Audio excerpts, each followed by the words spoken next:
Hi everyone! Hi everyone! I am on!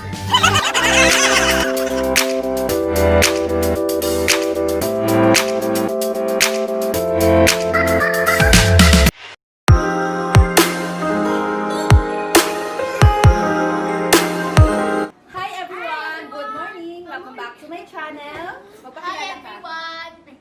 Hi, I'm Tanya. Welcome back to Grateful Mom. I'm Grateful Amon. I'm Forrest. Have to make cake.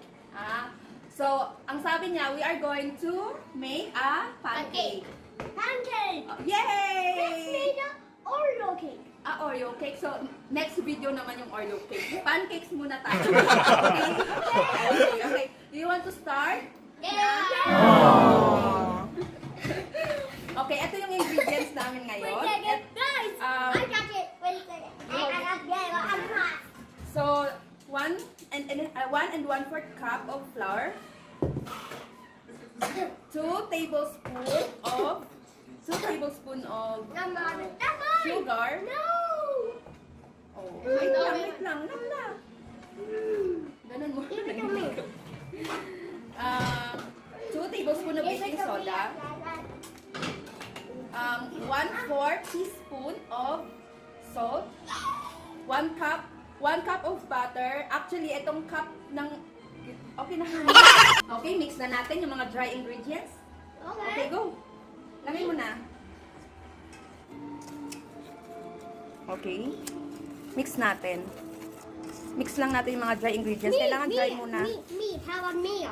Okay. Okay, go. Slowly lang, ha?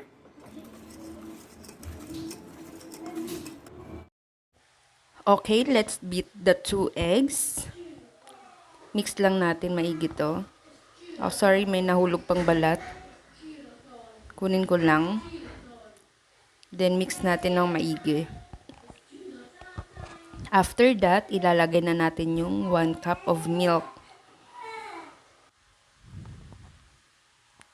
So, haluin lang natin ulit.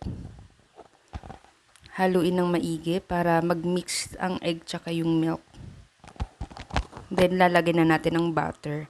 Actually, dapat melted siya. Kaso, kinapos na kami ng oras. Kaya, eto, buo pa siya. So, pipisain ko na lang ng tinidor para mag-mix siyang maigi dun sa milk. Then, yun, lagay na natin siya sa flour na may sugar and salt. Then, haluin natin mabuti to. Kasi may buo pang mga butter. Haluin lang. Actually, hindi ko na ilagay yung 1/4 cup of water dun sa ingredients. So, susunod na lang natin kasi medyo ano pa siya, sticky.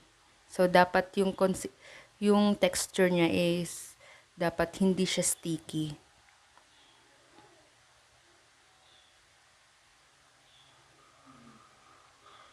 So, 1/4 lang ng cup of water.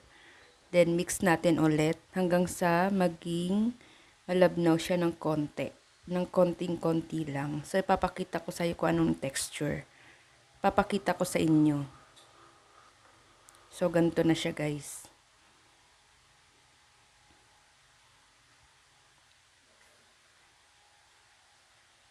Haluin lang natin ulit ng maayos.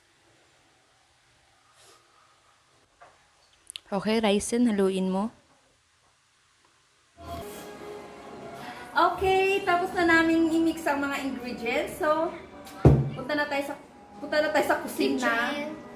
So, painitin lang natin yung non-stick pan. Then, lalagay natin ng butter. Pwede naman kahit hindi non-stick pan. Basta lagyan lang ng butter para hindi dumikit yung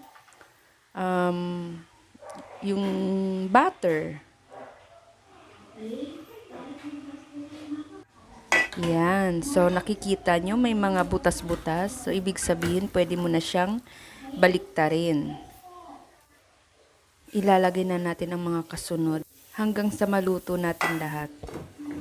Okay na, baliktarin natin.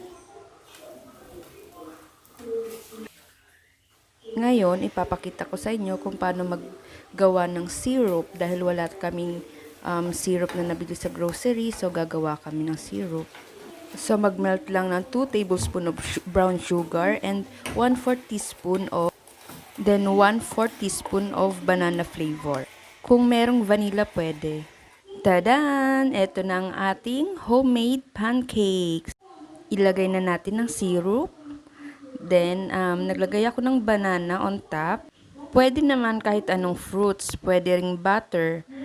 Kahit anong preference nyo, okay siya. Yes, kakain na ang mga kids.